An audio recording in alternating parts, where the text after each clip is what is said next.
day, global explorers. This is your Captain Carl speaking. Welcome aboard for a journey around the world with digital FAO and Agro-Informatics. Please fasten your seatbelts, power up your curiosity, and join us as we cruise through the digital skies towards the future of agriculture. We'll be reaching our final destination shortly.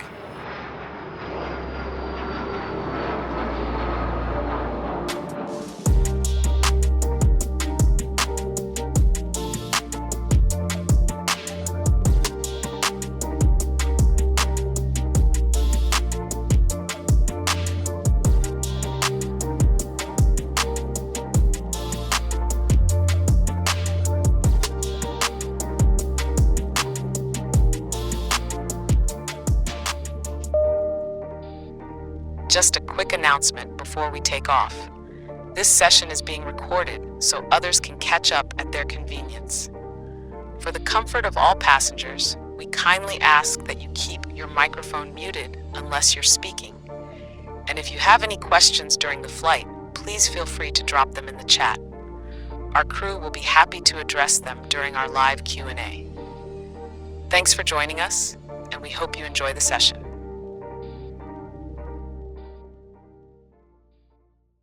Good morning, everyone. Welcome, and I'm happy to welcome you at the next stop with Travel Around the World with Geospatial and Agro-Informatics.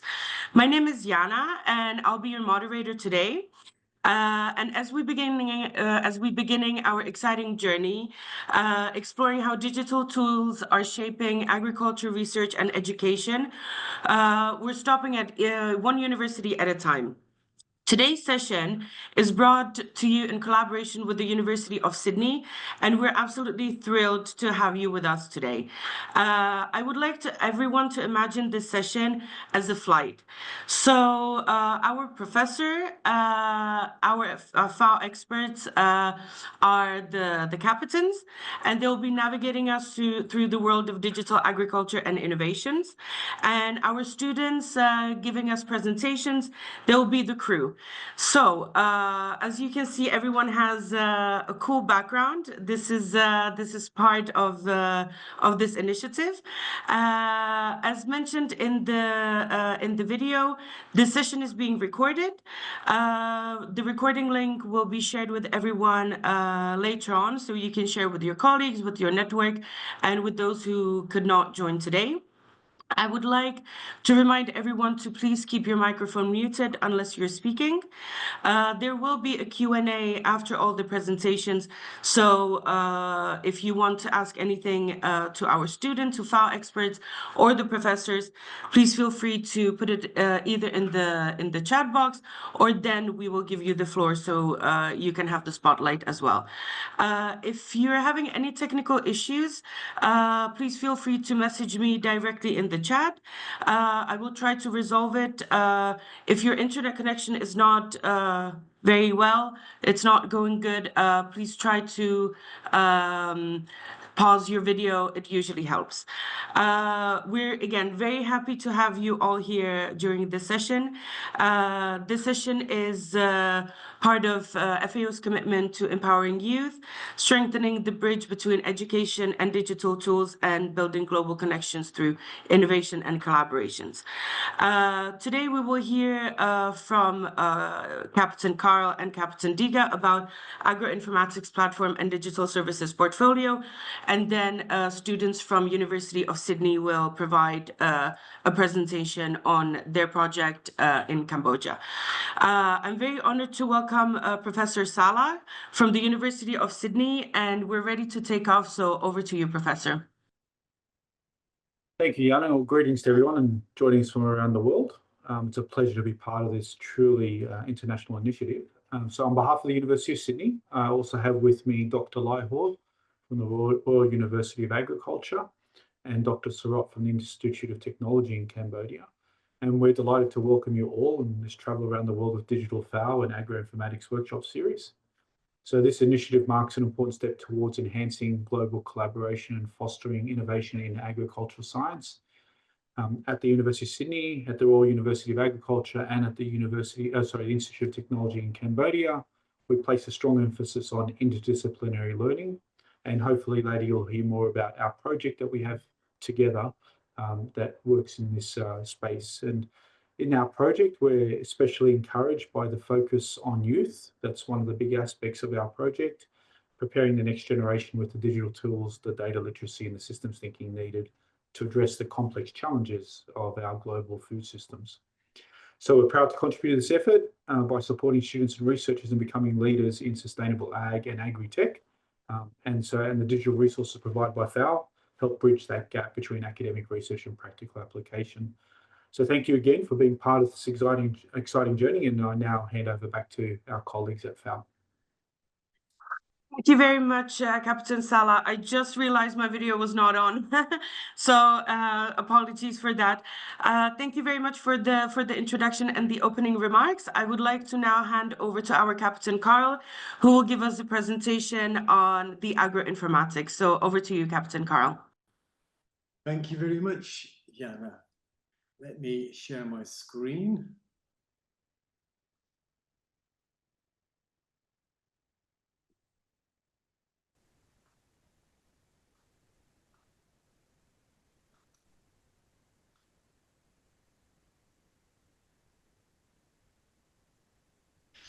Can someone please confirm they can hear me clearly and see my screen? Yep. Yes. Yes, yes. Thank you. So I will be talking about FAO's FAO Agro-Informatics platform today. I'm going to cover the background to it, the key capabilities, components, and some data sets, and some interesting use cases. So firstly, what is agro-informatics? For those of you that are not familiar with the term. So FAO strives to, You're still able to see my screen? I don't see my screen.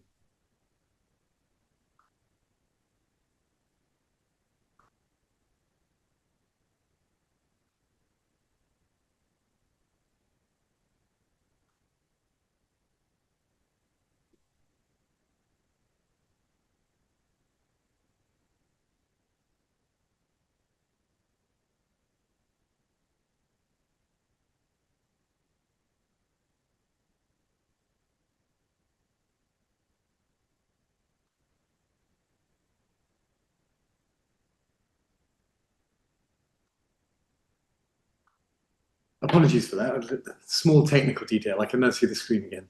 Okay, so agro-informatics is a powerful approach. It's integrating information technology with Earth observation, remote sensing, agricultural data for analysis and application. And that's increasingly important as we have a lot more cloud computing and satellite image sources that are becoming available. So agro-informatics depends on reliable, timely, high-resolution, integrated, location-based information across diverse sectors. And FAO has established this agro-informatics unit and platform in order to take advantage of this wealth of data that's become available. So we have a few guiding principles that we use to drive the agro-informatics platform, and that's to ensure that those that are authorized can find and consume accurate and up-to-date data conveniently, that the data is harmonized, standardized to increase consistency, compatibility, comparability, and interoperability, and that the document is that the data is well documented, so you know where it came from, what you can do with it, and any data qualifications. And finally, that all the data is united in one catalog where you can quickly find the data that you need to use. So when we talk about data, what does that mean? Well, we have three principal formats of data. One of them is tabular, so that's anything that can be represented in a table. So it could include a province or a district name, or a latitude and longitude, and a set of data variables that are associated with it. Another kind of data we have is geographic, which is split into either raster data, which is where you split up the planet Earth into grid cells, maybe 1 kilometer or 10 meters or 10 kilometers per grid cell. And then there's a value for each one of those grid cells. Then we also have another kind of geographic data, which is vector data. And that's where you have, for example, an administrative boundary, a watershed, or some set of points that delineate a shape. Finally, we have models. So models are sources of data that generate information on demand. So they summarize data or they provide calculations to create new and derived data sets. We then separate data into two fundamental structures. One of them is a flat list. So that is typically an example would be a market where you have a lot of attributes that describe the market, as opposed to multidimensional where you have one concept. So for example, the number of animals, but then you look at that through different dimensions. That could be the dimension of time, so different time periods, or a different species. So it allows you to look at the same variable through different dimensions. The data in the platform, we strive to make it federated wherever is possible, and that ensures that the data is fresh and up to date. But that is really dependent on the source of data following standards and for those services to be robust and reliable. The other method that we have is static or manually or streamed data. So in those cases, we re-ingest the data. For static, that's typically a piece of work created by a human. They publish it once and it doesn't regularly change. We also have stream data, and that's data that's constantly changing. So you could imagine rainfall, there's a new figure maybe every hour, every day, and then you might have monthly or weekly aggregates. And so you need some kind of automated process to keep that data up to date. So we have a few components I'm going to talk about today. The first one is the Data Explorer. The Data Explorer is the principal way that you interact with the Agro-Informatics platform. It's accessed over the internet, and the objectives are to support decision-making, design of interventions, monitoring and evaluation. And it allows you to search, share and analyze data. So we brought together data from the whole broad spectrum of the areas in which the Food and Agriculture Organization works. That includes soil, land, water, climate, fisheries, livestock, crops, forestry, trade, social and economic, and much, much more. So you see on the right-hand side here a quick screenshot. You'll see that it's accessible through a standard web browser, no special plugins, no licensing, not even a login is required, just to browse and to perform analysis. It's available in 6 languages and it's built on open source. And given that we're talking to Sydney today, I should point out that we have based this product on CSIRO Data61's Terea.js application, which we are very much thankful to the Australians for making available as an open source product. So what can we do with the Data Explorer? We can find and delve into relevant data sets. We can perform time series analysis, side-by-side spatial comparisons, perform visualizations to get insights into the data. And that can be through a chart or 3D visualization. We can perform in-depth spatial analysis too. We can also generate reports and stories that help us to build a narrative that's driven by data. So let's jump into another screenshot. So here you'll see from the top how the data is organized. We have these themes. So currently in the crops and vegetation, and you'll see that there is a group called agricultural stress with this one product here, which is a near real-time agricultural stress index.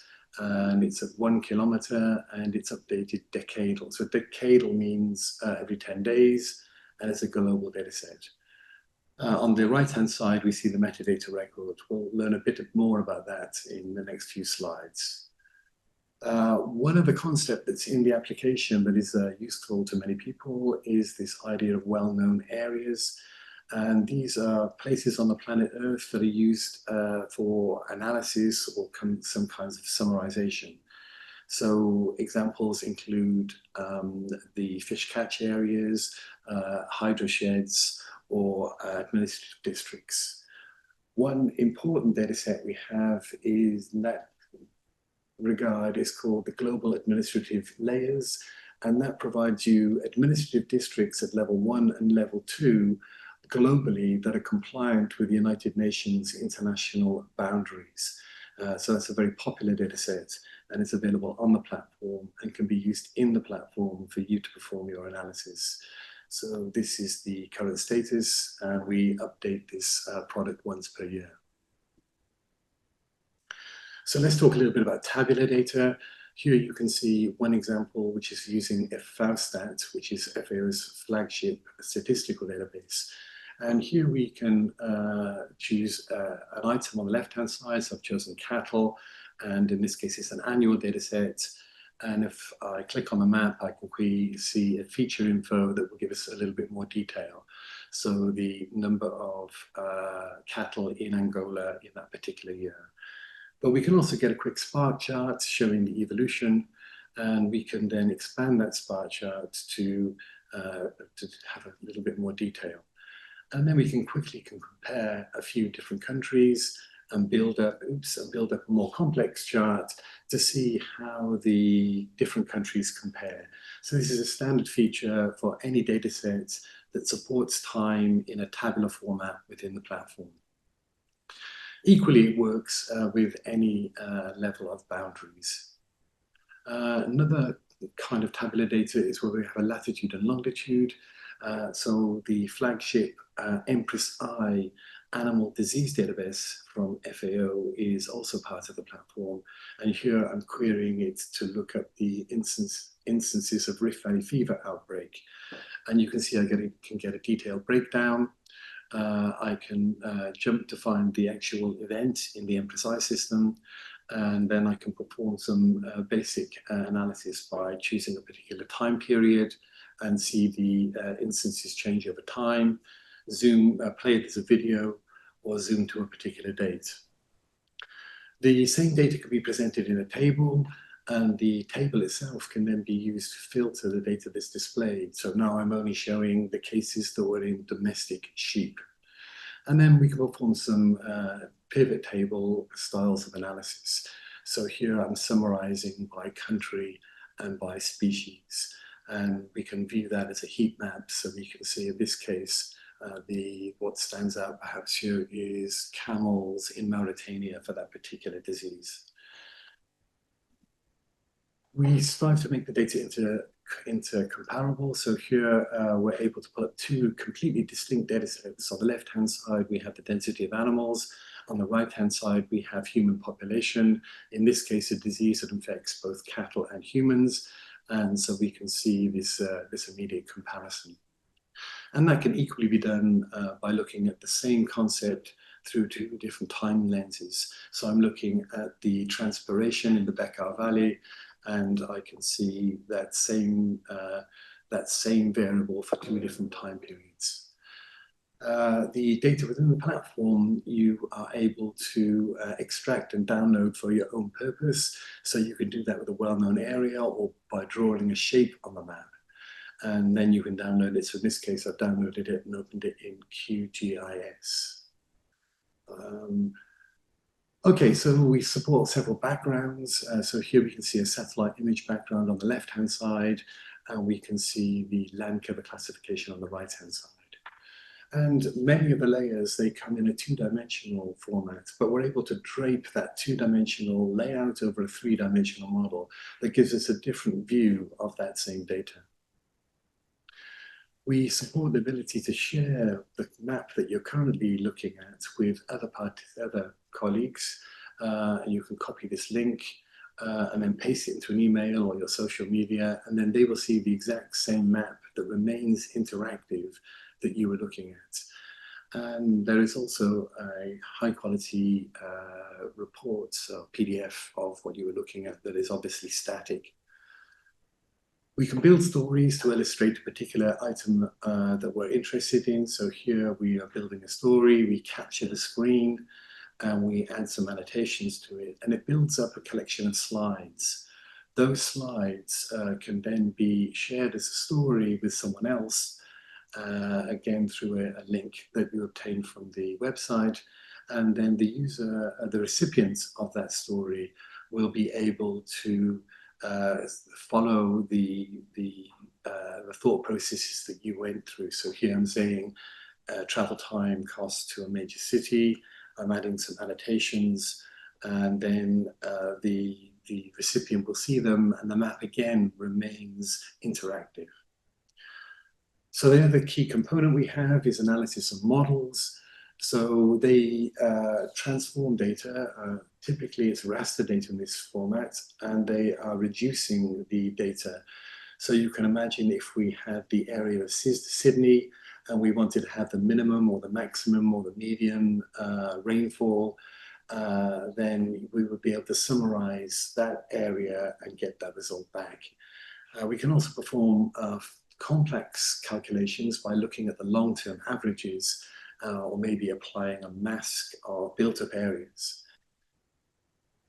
We can also analyze and summarize tabular data, which allows us to do multi-criteria decision analysis. So taking several kinds of variables and seeing how they intersect.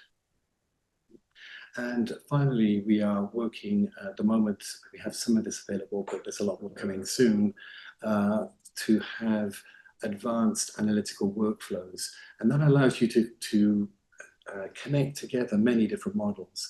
They can be machine learning models, or a model running on Google Earth Engine, or some of the models that I've just talked about previously. So we'll be providing an online editor for those models in the coming months. So here's an example of analysis in action. So on the left-hand side, we have the anomaly in rainfall historically. We have the future predicted anomaly in rainfall. And now we can summarize that data by looking at these sort of typical ranges of rainfall, the evolution of the current year. Another way you summarize data is by looking at the composition of an area. So here I've drawn an area, and I've asked it to summarize the land cover. So you can see that this particular area is mostly built up by tree cover, and that very little of it is a built-up area. And the data that is summarized in this way can be viewed in a table, downloaded for further analysis, or you could take the chart and embed it in a presentation or a document. We can do the same thing at a field level. I'm skipping through some of these in the interest of time. Then the other component I'd like to talk about is the data catalog. So the data catalog is this comprehensive data container where we allow people to contribute their data and document their data. So some of the key concepts there are that we have a single identifier that uniquely identifies data. There's a detailed description that includes things like version tracking, rights and provenance, and any quality information for that data. So here's an example of a metadata record, in this case from the VAPOR dataset. We're following the ISO standard 19115 for documenting that data. But we're also now providing Stack, which is a machine-to-machine way of analyzing data.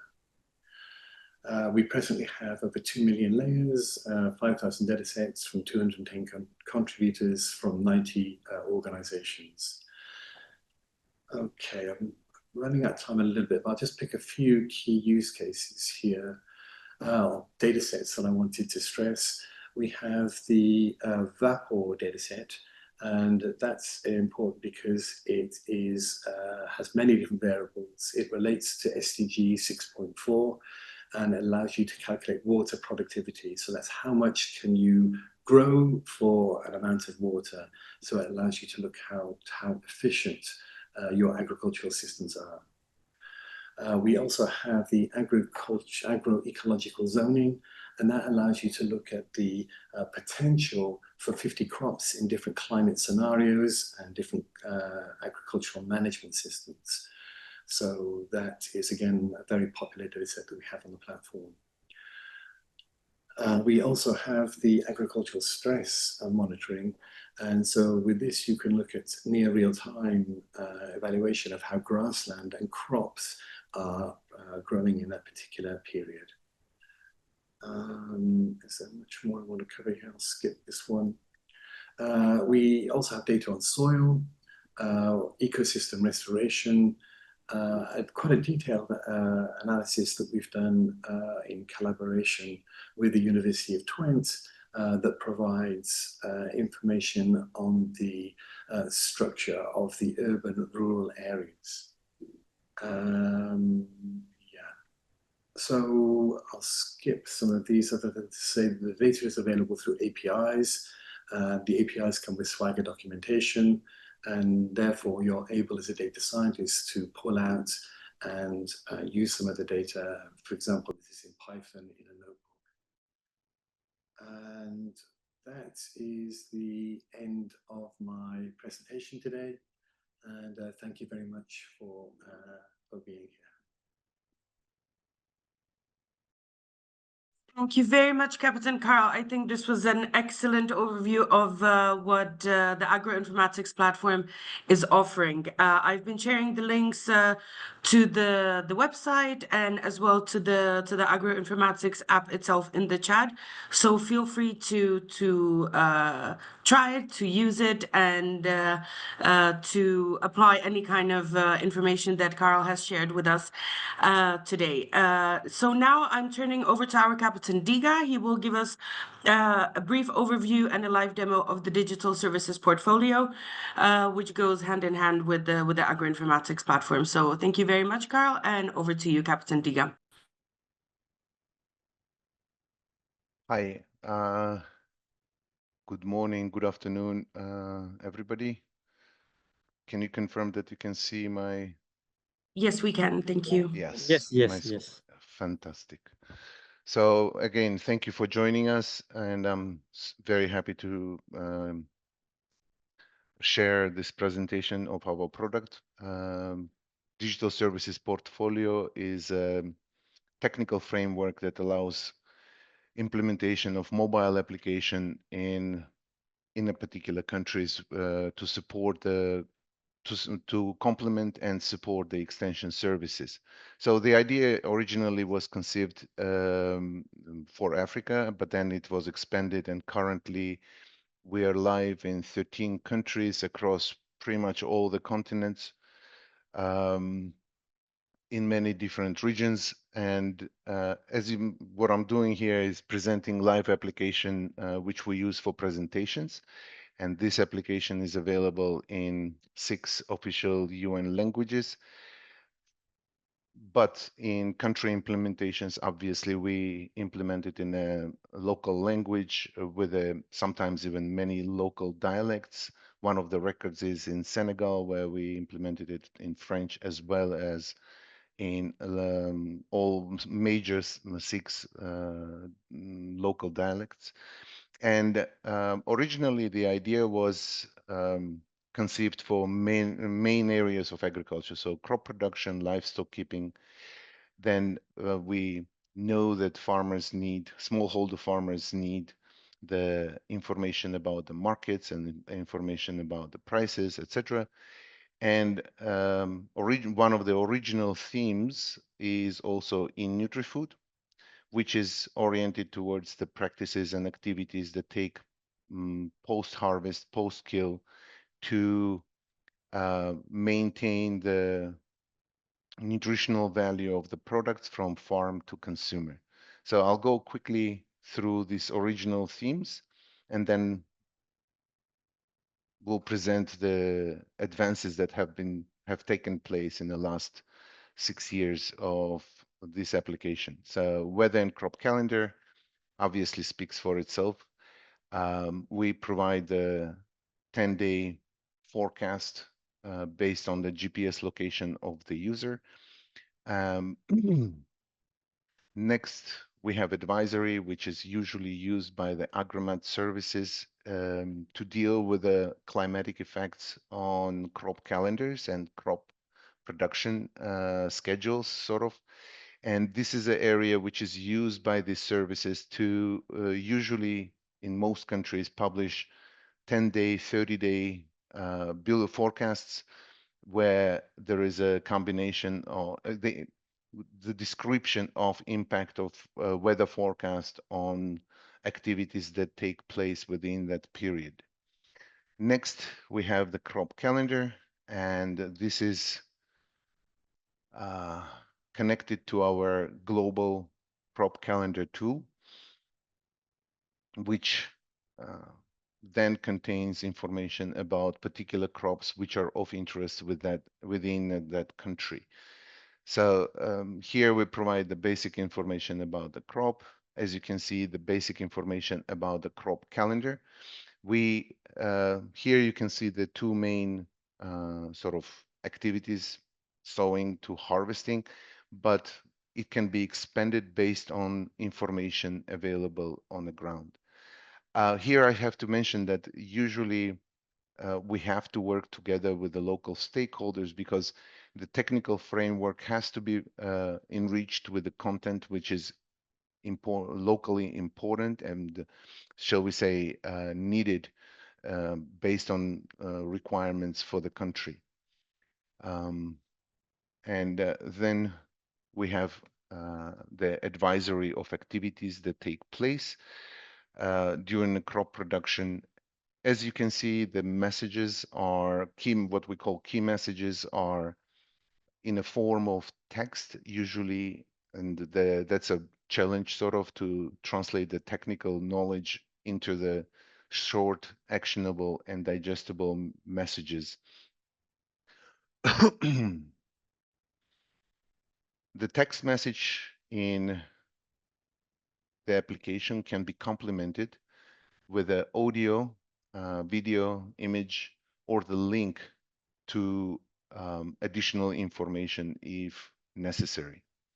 So for languages which are supported by Google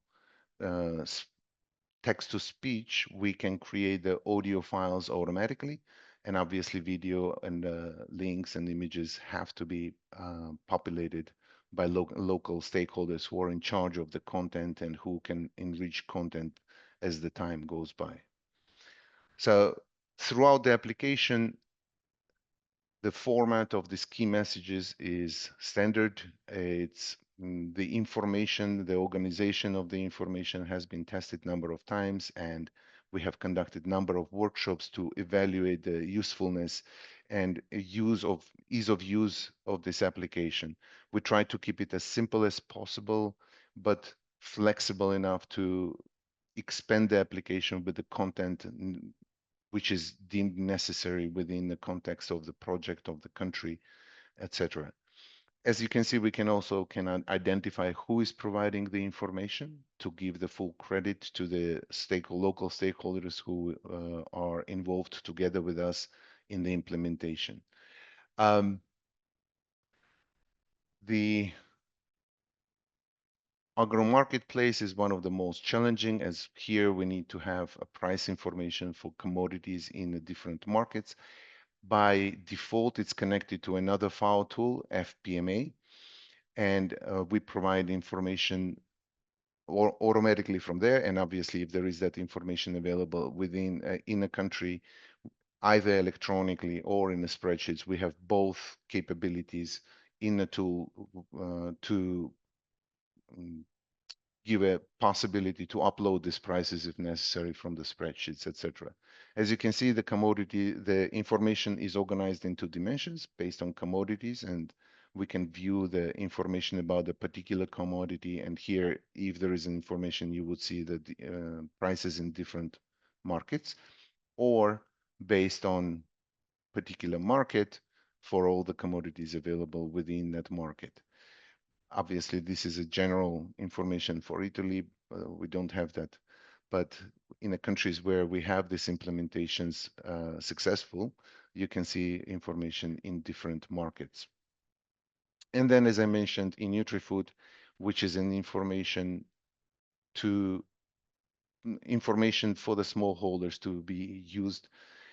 It's advisory on activities and practices, as well as processes that can be used to maintain the nutritional value during a particular time period, to maintain the nutritional value from farm to the consumer.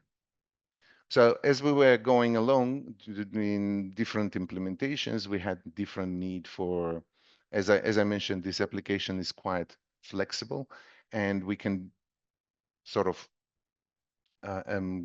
create new themes as we go. So for number of different countries, we created, for instance, in Haiti, we have this survey where farmers can submit report the cases of animal disease to the veterinary services, and then veterinary services can take action.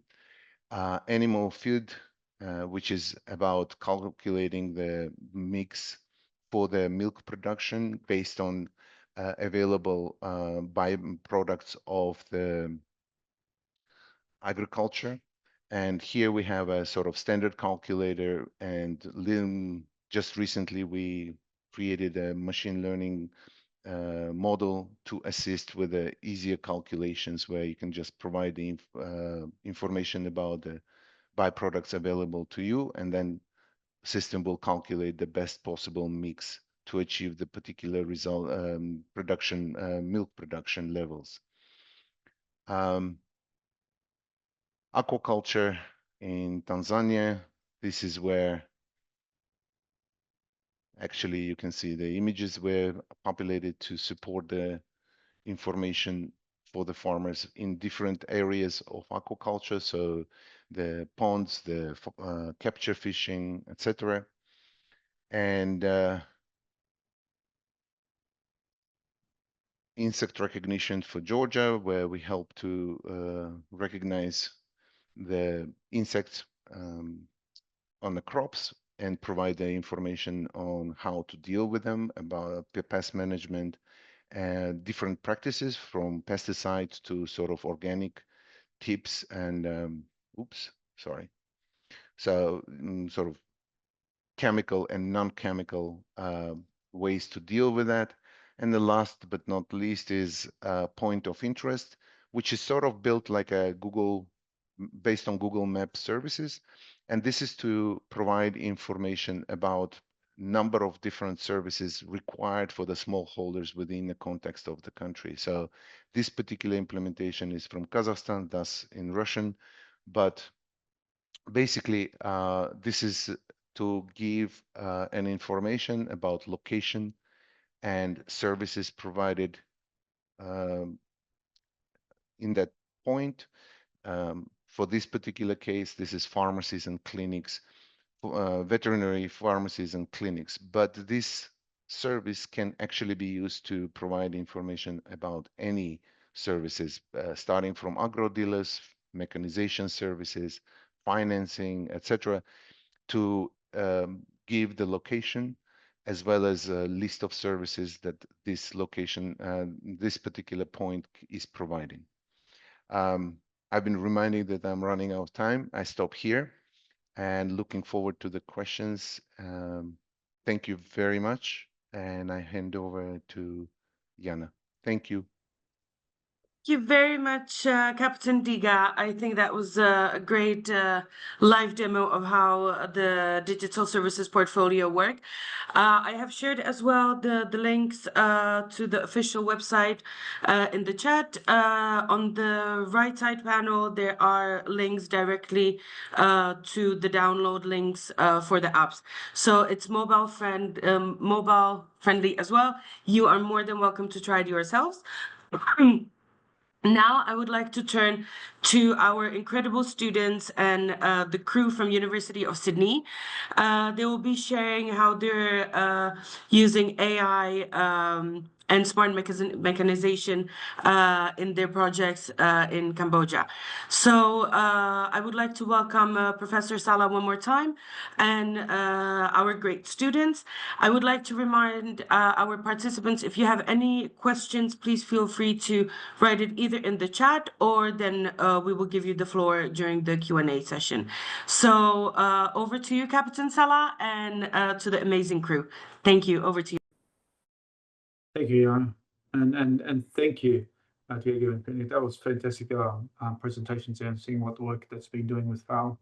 I just want to share my screen. If you could just, Jan, if you could stop the sharing so I can share mine.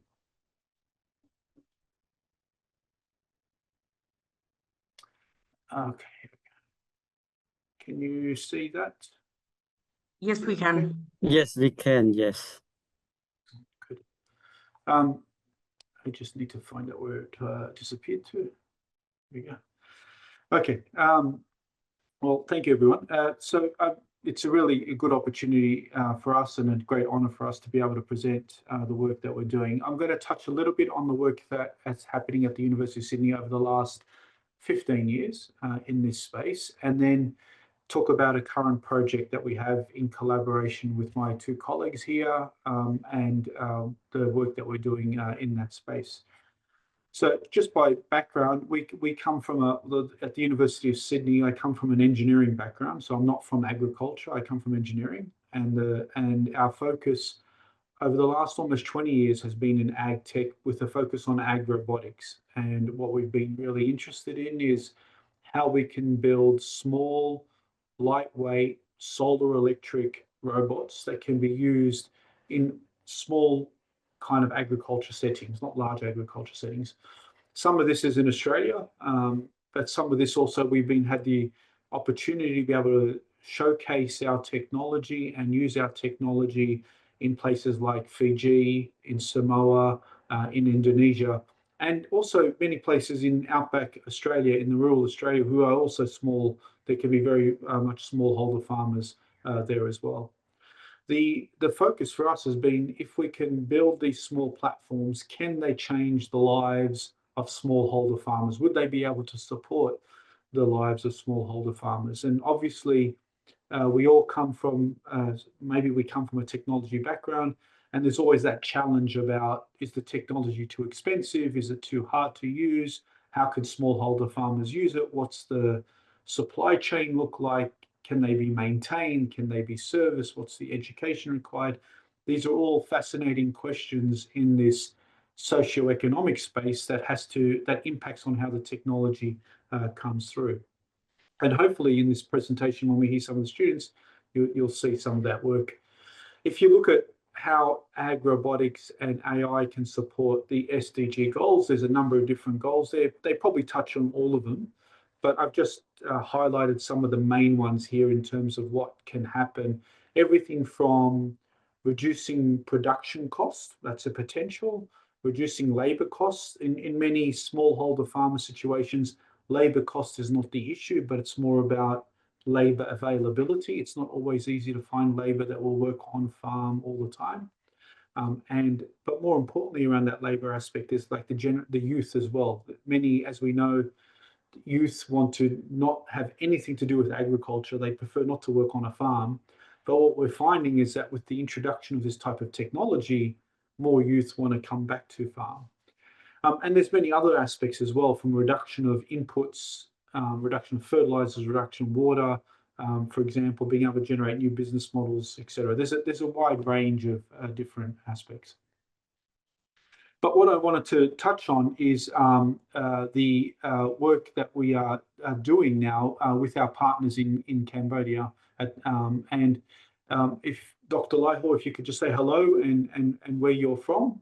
And Dr. Sarat, if you could also say hello and where you're from. Yeah, thank you so much, Dr. Salat. My name is Li Hu. I'm a lecturer from the Royal University of Agriculture.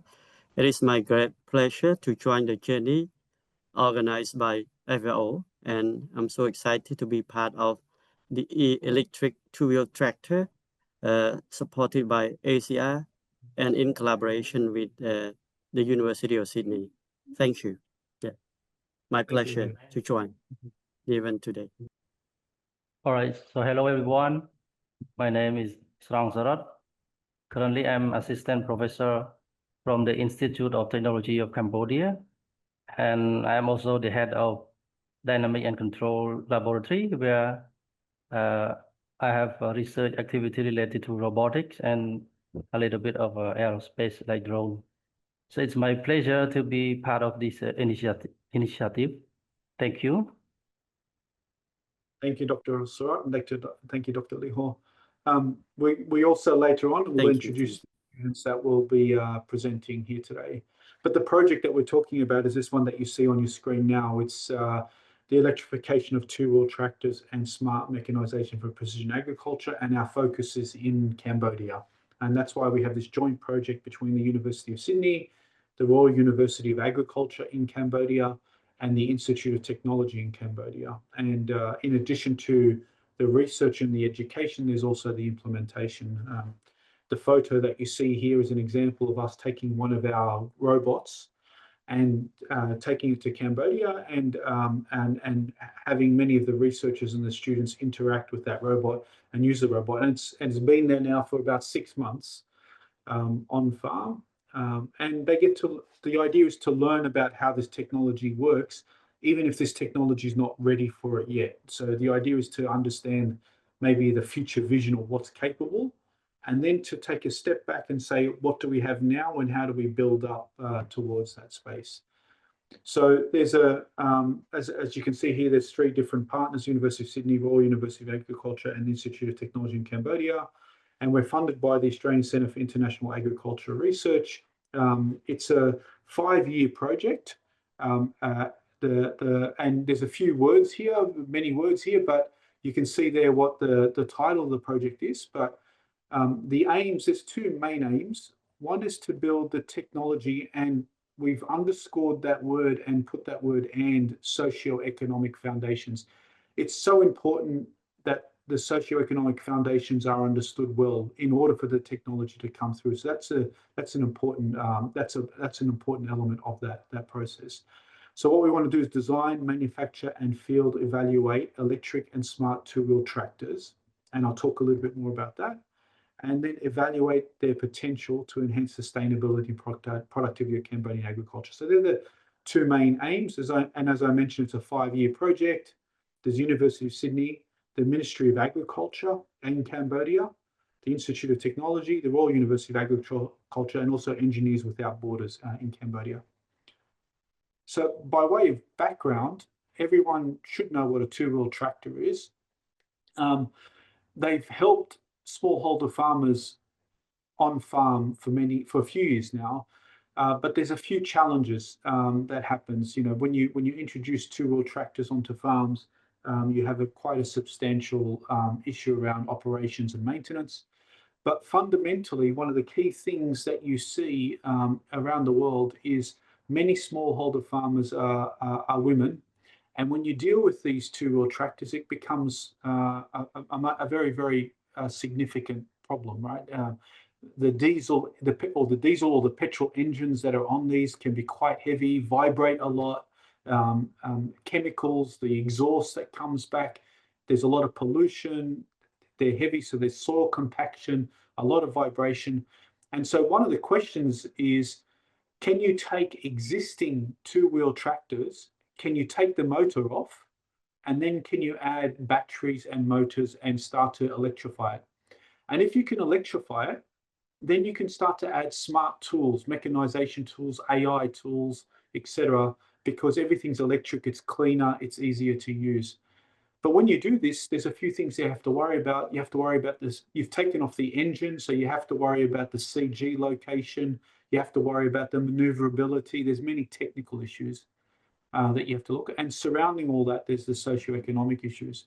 This picture on the bottom is from a design competition that happened about 5 or 6 years ago called Ox1.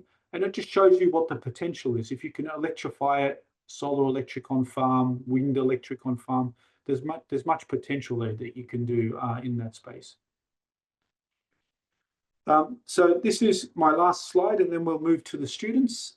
Just to kind of give you a bit more of a picture, there's the aim, and you can see the foundational elements. There's technology, which as engineers, it's very easy. But in this project, we also have a number of professors and researchers at the University of Sydney, at the Royal University of Agriculture, and at the Institute of Technology Cambodia that work on both the social and the economic and the environmental. So we have ag scientists on this project, we have ag economists on this project, we have gender studies scientists on this project, and we have policy as well, policy scientists on this project. And the technology part is very well understood. What do we need to do to develop the technology is understood. The hard part, which is a large focus of this project, is how does the socio-economic and environmental elements come together to allow this technology to come together. So hopefully that's given you a bit of the background. And what I'd like to do now is I'd like to introduce the students one at a time to present their work about what they've been doing. So first is Mr. Kim Men Chai from the Royal University of Agriculture. Kim. Yes, thank you, Dr. Salah. And good afternoon from Cambodia. Hello, everyone. My name is Kim Men Chai. I am a master student from Agricultural Biosystem Engineering, Royal University of Agriculture. And here is my topic in my research is development of integrated sensing system for real-time monitoring of the tractor performance. Okay, Doctor, please next slide. And here is my supervisor, Dr. Hindi Hu, and another two co-supervisor, Mr. Lalitu and Dr. Pun Sawatana. And next slide, please. According to current situation in Cambodia right now, maybe lower than 50% of the farmer family in Cambodia. If we compare to the population, and the farmer in Cambodia is not the good point, is not equal. It means that in the next 10 years, maybe Cambodia will face with the food security. This problem is very bad. So for me right now, I think precision agriculture is one method that can support the farmer in Cambodia to increasing efficiency and sustainability of agriculture. So precision agriculture is an emerging approach in the farming that utilize information technology and a smart tool to provide the data for decision making and monitoring crop growth also. Yes, in this slide. And due to variety of the platform of the precision agriculture, Cambodia for me, I think should start or begin with automation tractor. Due to we in Cambodia, there are many normal tractors are using right now, but the farmer in Cambodia mostly elderly and less labor cost to have them. So I think that automatic of the tractor will help them to do in the farming. Even those in the hard work to increase the numbers of planting season and also improve the crop management also. So as a new chapter in Cambodia agricultural development, my research I have two objectives. The first one to design the integrated sensors for real-time monitoring of the tractor performance. And the second is to test this sensor in the field to evaluate their effectiveness and reliability. Next slide, please, Doctor. So my sensor and system, I have three kinds of sensor here. The first one is GPS module that I will track the location and the speed also. And this GPS has recommended and introduced by Dr. Sarot from the IDC. He has introduced me to use like a GNSS for my researching. And another two sensor, I will design the S-type load cell for the transport measurement. In the transport measurement, I plan to use 3 load cell. It's like the shape is like a triangle. It looks like that with a subsoiler. And the temperature sensor is a normal sensor, but it's very important because we need to check the temperature. Because my plan, I will use the robot from the Cine. So it will be use electric. It has a motor and the battery. So the temperature will be need to monitor when we work on the field. How does it hard work? How does the temperature increase to over limit or not? That's why I want to do testing and also checking the temperature from the motor and the battery. Next slide, please, Doctor. So in the research, I have 3 treatments. that divide according to the speed of the robot. Due to the robot has a speed selection. The first one is 1 kilometer per hour, and the second 2 kilometer per hour, and the third 5 kilometer per hour. Those treatment I will do 3 replicates, and the length of egg roll maybe around 30 meter per replicate. And I will do the testing on the vegetable field only, not yet in the rice field, due to the vegetable field is the soil not strong like a rice field. And the horsepower of this robot probably 8 horsepower. So I think that it will suitable with the vegetable field. And the sample I will collect such as location tracking, the draft force, temperature from the machine or motor or battery. Next slide. And another speed sensor, I also have 2 parts. This means that I divide 2 parts. The first one is the wheel speed from the rotational speed of the wheel, and another one is the actual speed on the ground speed. We want to compare about those 2 speeds, about the wheel speed and actual speed. And all data will be automatic record in the micro SD card. I also use some Microsoft Excel and all program or studio to analyze the data also. The next slide, please, Doctor. So my expected from my research, I have 4. The first one, I think that a new integrated sensor controller will be produced and to support automatic tractor operation. This means that my plan is going to modify the normal tractor in Cambodia to be like an automatic tractor. And the second one can be a prototype for the next or for the future researcher to study, to continue study, to modify or to enhance with this kind of system. And the third, we will get a sensor, we can build the sense system sensor that can more accurate with the draft force data. It's easy for the researcher who aim to design or improve agricultural equipment. For them, it's easy for them to know their effectiveness of their equipment, how does it work well on the field. And the last one, it will be contribute to advancement of the precision agriculture and step toward enabling Cambodia to design and produce own electric tractor in the future. Okay, thank you for my presentation. Thank you, Mr. Kim. Thank you. That was excellent. Thank you so much. I think we leave the questions to the end, and so we'll go to Mr. Min now from the Institute of Technology in Cambodia. Mr. Min, if you're ready for your slides. Yes, thank you, Dr. Salas, and good afternoon, everyone. My name is Min Hu, and today I'm happy to present my work on fast learning for autonomous land learning using deep reinforcement learning with PPO algorithm. Next slide, please. So let me start with the background. So land leveling is the process of flattening or gently sloping a field to ensure smooth water flow during irrigation. And it is an essential agricultural task because agriculture consumes 83% of global freshwater. And if a field isn't leveled properly, water distribution becomes uneven, leading to high irrigation costs, fertilizer loss, and poor crop yield. That's why automation in this area can gently enhance farming efficiency. So next slide, please. And the objective of my work is to build a reinforcement learning model that can plan the optimal path for land leveling.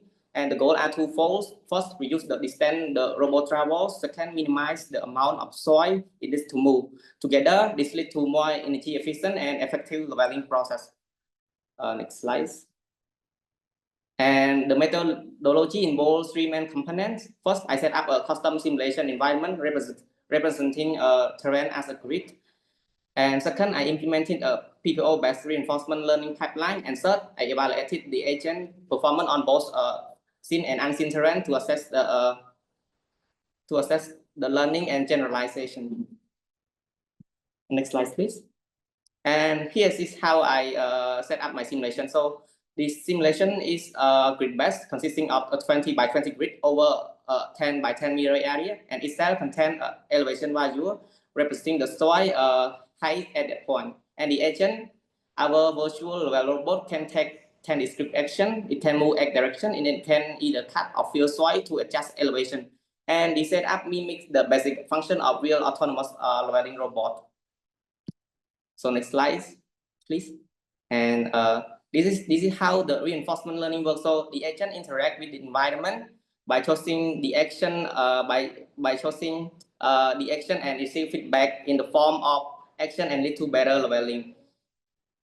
In the form of reward signal. Over time, it learns what sequences of action lead to better leveling. So yes, next slide, please. And the agent get information about its surrounding at each step. So it looks at a 15 by 15 grid of the land around it, which give 225 values showing the height of each cells. It also knows the overall terrain area, percentage of well-leveled cells, and its own portion on the grid. Altogether, this gives the agent 229 pieces of information to make decisions. And the reward system here, the agent learn good behavior. It gives reward when the agent make right action like cutting or filling, and it gives penalty when the agent move unnecessarily or chose a wrong action. And next slide, please. And here is the architecture I use for PPO. So we have two networks. One is the actor network, receive the step and select action using a neural network with 1, 2, 9, 6, 4, and 32 hidden units, ending in a softmax layer for 10 discrete action. And another network is the critic network, share similar architecture, but output as a single value, estimating the state value. So the actor and critic are optimized jointly. So and PPO uses clip loss to stabilize training, and entropy is added to maintain exploration. And the setup works well in helping the agent learn from scratch. Next slide, please. So here's the training results. So on the left, the total reward increase and then stay stable, meaning the agent is learning well. On the right plot, the terrain error keep going down over time, even some up and down. Overall, so the agent is improving and learning how to level the terrain better as training continues. So next slide, please. And here, when we're testing with a stochastic policy where the agent sample from its learned distribution, the performance remains strong, but stochastic policy are especially useful only for during training, as they allow the agent to explore multiple possible strategies rather than always choosing the same action. And next slide, please. However, under the deterministic testing, where the agent always chose the most likely action, performance slightly drop. This suggests that agent may rely on randomness during training, and improving this is important for real use. And next slide, please. And if we to test the generalization, I fine-tune the agent on unseen terrain for 50 episodes. The error dropped from over 16 to 16.9, showing the model can adapt to new terrain. And this is crucial for real-world deployment. And next slide, please. And to sum up, I developed a PPO-based RL agent for autonomous land leveling, and it performed well in simulation and generalizing to new terrain with minimal tuning. However, deterministic stability remains a challenge, and for future work, I want to improve deterministic performance and also simulating full robot dynamic, and eventually transfer the model to a physical robot. And this works so that deep learning, deep reinforcement learning can play a key role in smart farming. So next slide. Next slide, please. Yes, that's all for me. Thank you for your attention. Thank you. Thank you so much for that presentation. It's a whirlwind of reinforcement learning and machine learning and so forth. So that's really good. Now on to Mr. Faisal from the University of Sydney. Thank you, Dr. Salah. Can you hear me? Good. Okay. Hello, everyone. My name is Faisal Matar, and I'm a PhD student at the University of Sydney at the Australian Centre for Field Robotics under the supervision of Professor Salah. Today, I will share our progress on developing a smart control system for a two-wheel tractor part of a broader effort to modernize farm machinery using sustainable and intelligent technologies. Next slide, please. As agriculture evolves, there's increasing demand for smart, efficient, and eco-friendly machinery. Our goal is to electrify traditional tractors and enhance them with AI-driven control systems to better serve small-scale farms, especially in regions like Southeast Asia. Next slide, please. We begin by converting a standard two-wheel petrol tractor into an electric version, as shown in the picture. This includes integrating electric motors and battery modules while maintaining compatibility with traditional agricultural tools. These setups become the platform for intelligent control, and it's now under process. So the work is parallel with the Cambodian partners. Next slide, please. So far, we have tested traditional controllers such as PID, LQR, and MPC. While they perform reasonably well under nominal conditions, they struggle with changing terrain, variable loads, and environmental disturbances, which is common in agricultural settings. That's why we are now working on adaptive model predictive control, or we call it AMPC. Unlike fixed controllers, the adaptive model predictive control updates the system model in real time, adapting predictions and control inputs dynamically. This makes it much more suitable for unpredictable field conditions. So our next step is to implement and validate this approach on hardware, integrating perception data and refining the control loop. Next slide, please. What is the adaptive MPC? The adaptive MPC is basically an MPC, which is the model predictive control, which is based on a fixed model of the system, based on the kinematics derivated from the kinematics and dynamics of the system, plus the online model learning. Its core concepts depends on the tradition that the traditional MPC uses a static model for the system, like the tractor or something else. The AMPC uses a model that updates over time based on real-world measurements. Its key features, including that this system learns behavior online, like some method like the recursive estimation. It maintains feasibility and constraint satisfaction, and it ensures optimal control under changing dynamics. Next slide, please. The key innovation is our control strategy, so the adaptive model predictive control. The MPC can learn the system's behavior over time and adjust accordingly. This is crucial in agricultural environments where terrain and load vary continuously. The flowchart in this slide explaining the structure of the MPC. So it's starting with the initial linear model. We call it the system modification, collecting the sensor data like speed, orientation, position, applied input by some types of sensors like encoders, IMUs, GPS, and torque sensors. Estimating the model updates and the model parameter using the recursively square or another similar methods, uses the updated model in MPC prediction and trying to resolve after that the MPC optimization at every time step and applying the first control input. This is applied like every step. Next slide, please. This is a brief of what we are going to do the next step. Ultimately, this work contributes to global efforts in sustainable farming by combining electrification with smart control. We offer scalable, intelligent mechanization that benefits both farmers and the environment. That's it. Thank you.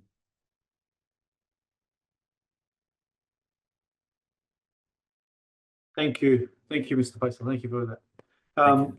So that concludes the student presentations. I just wanted to draw your attention again to the fundamental purpose. As I mentioned before, many of the student presentations that you've just heard now have focused on the technological elements of the project.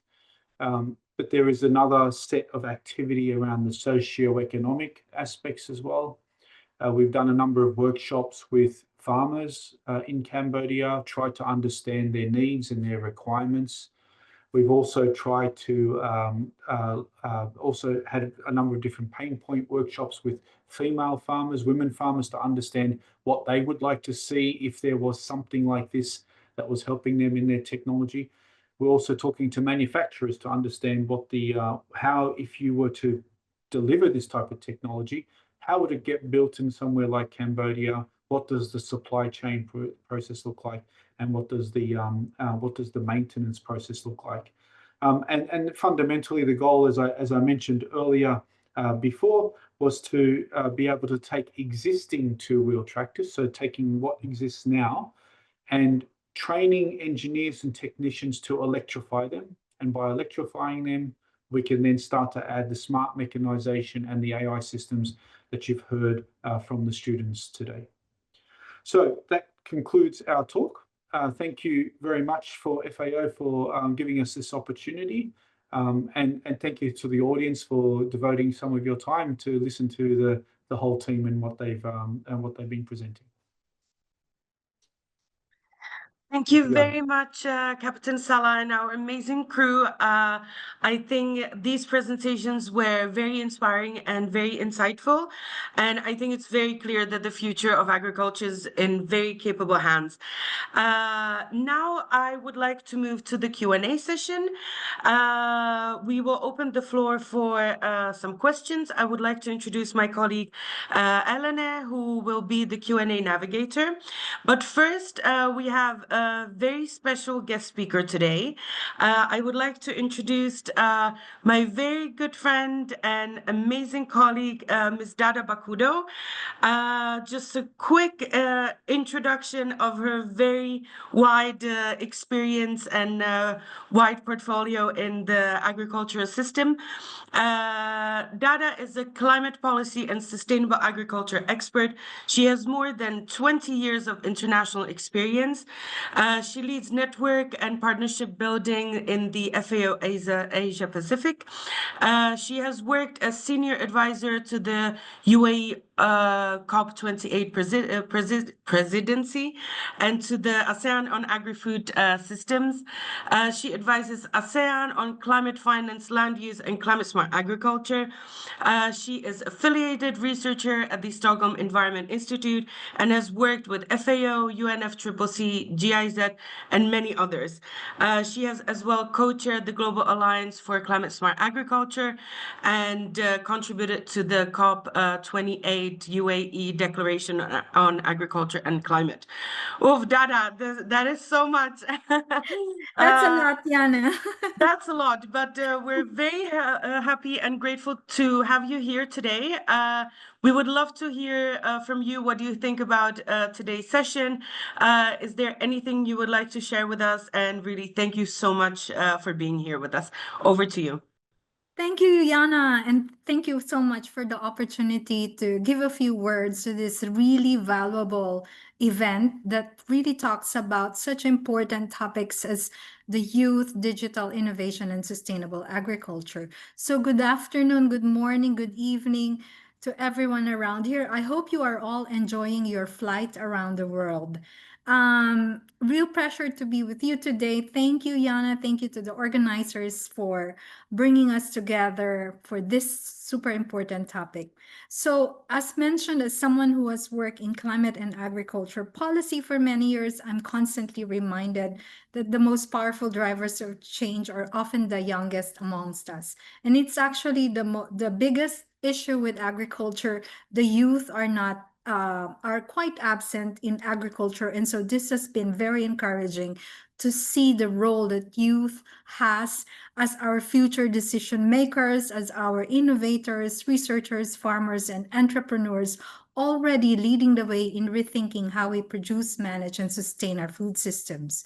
So indeed, digital tools from remote sensing to mobile platforms, open data systems, agro-informatics offer unprecedented opportunities for transformation. They allow us to bridge knowledge gaps, make informed decisions, and strengthen the resilience of communities facing climate and security challenges. These tools, to truly make a difference, they must be placed in the hands of those who are ready to use them with creativity, urgency, and purpose. That's why this initiative matters. It opens doors for young people to explore the world of digital agriculture, to connect across borders, and to engage with global networks of knowledge and practice. It's an investment not just in tools, but in the next generation of change makers. So at ASEAN, and through my work with GACSA, the ASEAN Negotiating Group for Agriculture, ASEAN Climate Resilience Network, and global partners, I've seen the power of collaboration and capacity building, especially when youth are at the center. So I wanted to mention that there's actually, as a result of COP28 declaration, there's a current UAE Gates initiative that supports AI in agriculture, and many of the initiatives are starting now. So we hope that you could connect the dots and work with this initiative as well. So let us continue to create spaces like this one where young minds are inspired. I'm very inspired listening to all of you, supported and equipped to shape a better, more sustainable future. Thank you, and I look forward to learning and growing alongside all of you as you travel. Enjoy your journey. Yana, you're in such a beautiful Thank you beach. so much, Dada. We really appreciate the insights. I think you summarized it extremely well. Why the youth is really should be in the center, and why everyone should place so much focus on youth in the agriculture.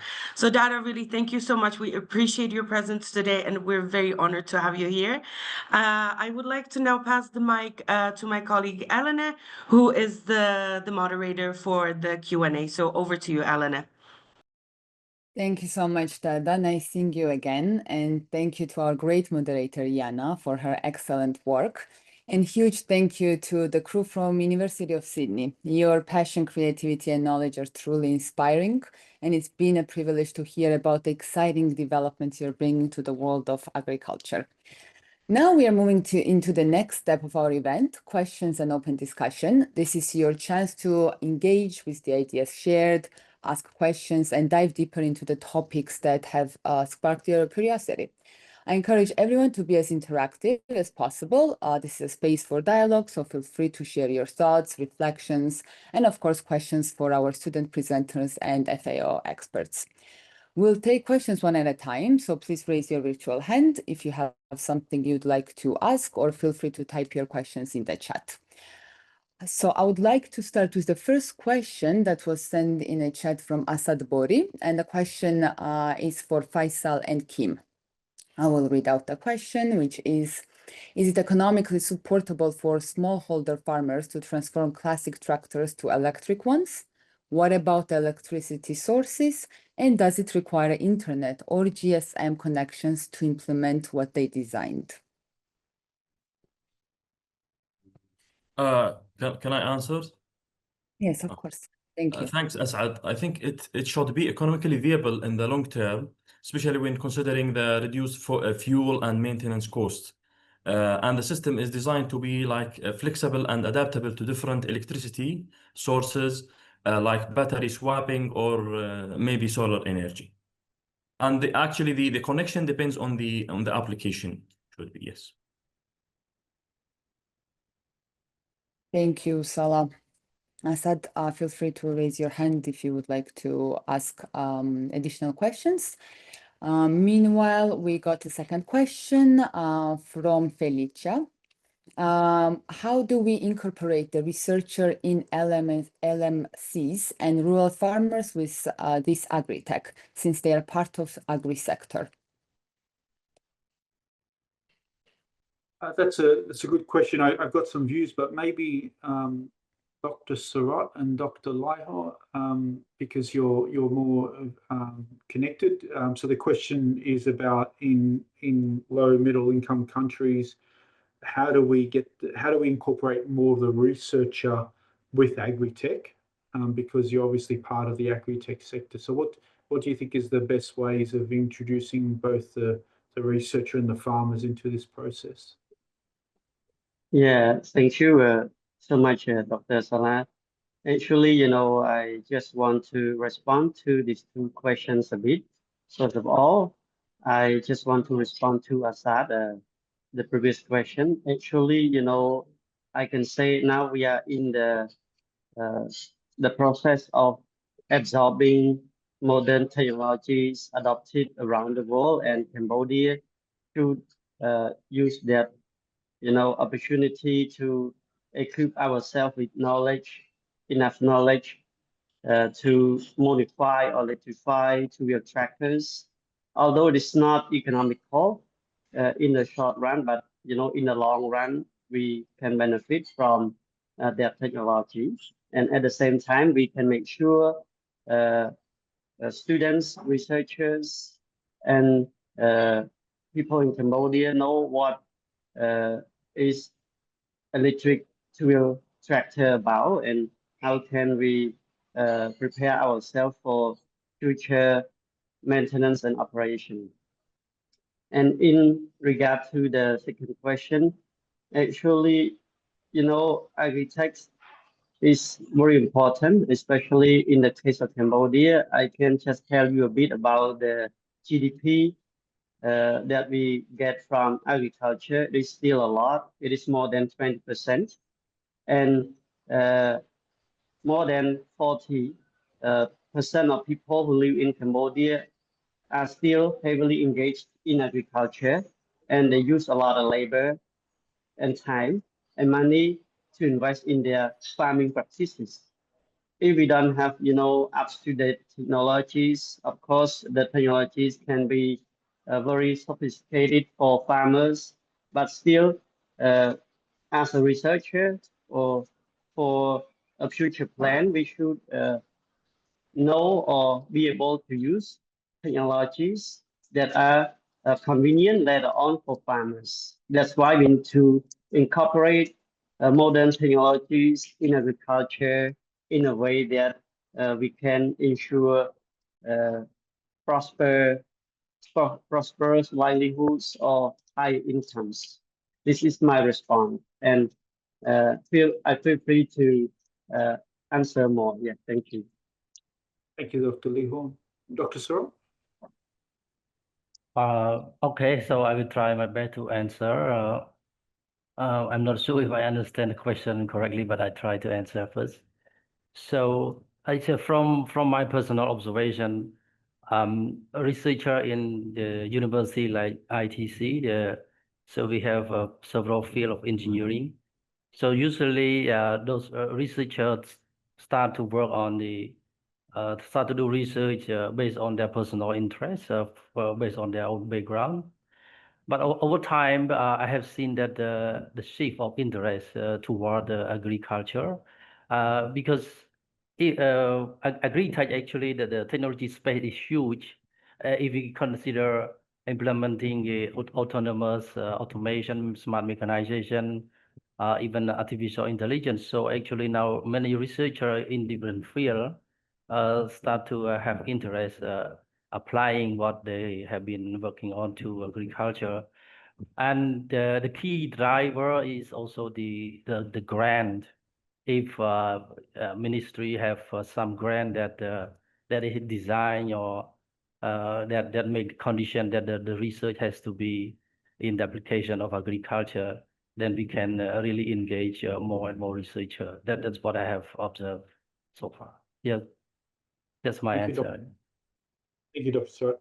I think the final thing that I can suggest or state on this question is that the way that you incorporate the research and the farmers from low and middle income countries is you have to go through a co-design process, because if you come from Sydney and you've developed robotics before, that doesn't mean anything about how you would introduce it or deal with it in another country. And so you have to co-design the whole process, not just the technology, but the socio engagement as well as the economic engagement. And so that requires a co-design process from the beginning with the researchers in that country, as well as the farmers in that country as well. So they have to come in from the beginning of these projects and all the way through. Thank you, Elaine.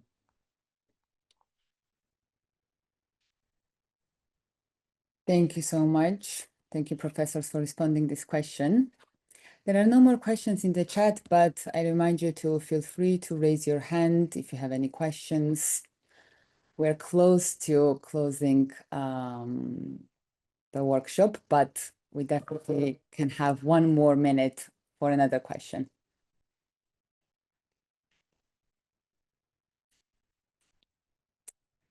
Maybe if I can jump in. Maybe if our FAO experts have any questions towards the students, perhaps, or vice versa,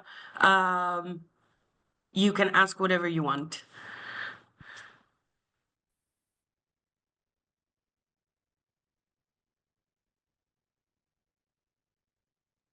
If I may, now I think the presentations triggered a lot of thoughts, and it's not a 1 minute sort of discussion.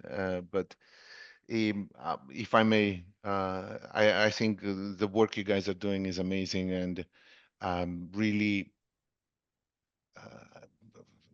I feel that there is a need to sort of consolidate the efforts together, because we can't do everything on our own, but together, I think contributing to each other's sort of experiences and knowledge, we can achieve much more than working separately. And I would like to thank the students and everybody from your side, Dr. Salah. Amazing work. Thank you. Sorry. Thank you, Dika. Thank you for those kind words. I'm sure we all agree with you. Then with this, I will hand the mic to our Captain Carl. And thank you all for your questions. Thank you, Lena. And thank you all for your active participation in today's session. As we wrap up, I'd like to take a moment to reflect on the key insights we've gained.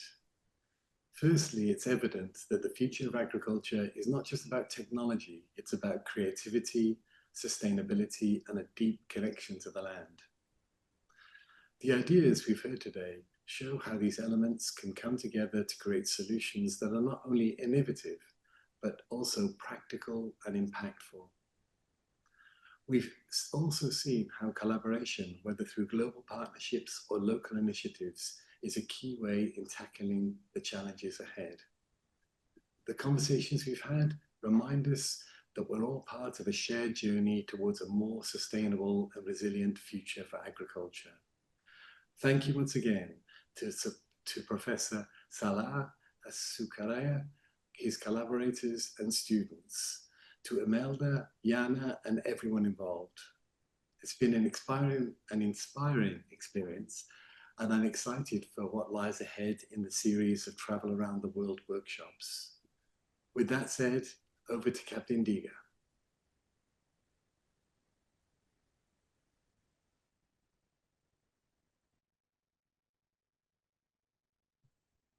Would you like to add any closing remarks, or you have conducted everything before? Any few more words to our participants for closing remarks? You're asking me, I guess. I missed something. Yes, Okay. Yes, I'm Look, asking you. I think, yeah, sometimes you're lost for words how to describe, but I think this is extremely encouraging, and I guess just looking forward to hopefully more news from that area, because it's of real interest, not just in Asia, but in all other areas, regions. When it comes to smallholders, this is one of the biggest pain points, the work you guys are doing, and hopefully you will find more traction, and maybe we can even find traction together. But I encourage to continue that work, and yes, thank you. Thank you very much, Captain Diga. Captain Salah, any closing remarks from your side? We were really very truly honored and very impressed to have University of Sydney and to see really the students and the collaboration for the project in Cambodia. So over to you for closing remarks. Thank you, Jana. Thank you, everyone from FAO. Thank you for the opportunity here. I just want to remind everyone that there's many universities here. It's just not just the University of Sydney. We have the Royal University of Agriculture in Cambodia and the Institute of Technology in Cambodia as well. And it's always a collaborative effort. None of these technologies are done just by a single institution. You require that So to reinforce what Captain Digger was saying, that it's all about working together. You need to deal with the whole supply chain of activity, and it means everybody coming together and solving their parts. So thank you to FAO for the opportunity. Thank you very much to our captains, but mainly I would love to thank our amazing crew. I think the students really showcase how important youth is in the agricultural sector. So to the student crew, a big round of applause. You did amazing. The presentations were extremely inspiring and really, really well done. I would like to conduct this event. The recording will be shared with all the participants and with those who were not able to join today, however they registered. So you're more than welcome to share with your colleagues and networks. We're looking forward to next session with Travel Around the World. That will be in September. I'll be sharing all the information closer to the date.